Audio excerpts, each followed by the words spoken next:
Teaching is such a noble career. It's a very high calling, and this is what I did for 29 years up to last year, August. I really did enjoy myself as a teacher. The satisfaction of students coming to you when they are point A, and then by the end of the year you find you've really made strides. They are really striving at their highest potential, helping families come together, helping learners and their parents just journey through their lives as a family, being able to connect couples when they were going haywire when co-parenting, where co-parenting was concerned.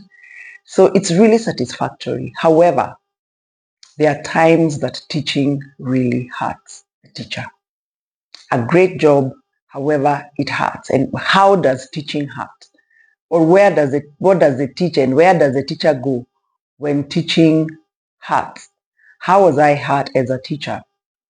One of the things that would hurt me as a teacher is dealing with children's trauma that came from home. And many times, whatever happens at home finds a way of crawling into school. And because the learners and the students are very confident in you as a teacher, and once you connect with them, then they want to come and tell you what is going on in their lives. You don't even have to ask for it. They will tell you. And those hurts then hurt me because I may not be able to really do much for the child apart from just being there for them and walking through whatever they are going through with them. The separations, the divorces, the blending of the families, when students lost their identity, when they said, teacher, I was a firstborn in my family. Now my mother has gotten married to a man that has children. Now I am finding myself as the fifth born. And that would really hurt the child. And when you haven't dealt with the emotions of that child, you cannot be able to teach them, of that student child. You can't be able to teach them.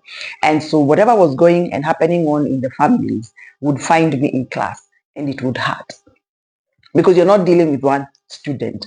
If I have a class of 34 and 17 of them are going through separations and divorces. And remember, the child is normally the unseen griever, mourner. They are the ones who are grieving and nobody is recognizing the pain that they are going through. The other thing that would hurt as a teacher was ungrateful parents and ungrateful management. Not for me, but along the way, many teachers have talked about parents who are not grateful and parents who are not doing what they should be doing. They are not parenting their children. And so the teacher finds herself as a parent, you're a father, you're a mother, yet you're still the teacher, which really calls for a lot of emotional giving up.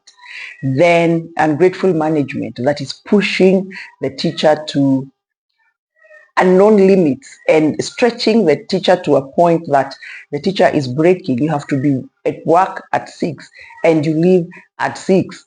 And that is too much every day. The teacher needs rest. Remember, you're dealing with human beings, and any person who is dealing or giving services to human beings, we call them first responders, like the nurses, the pastors, the policemen, anybody in military, the teachers.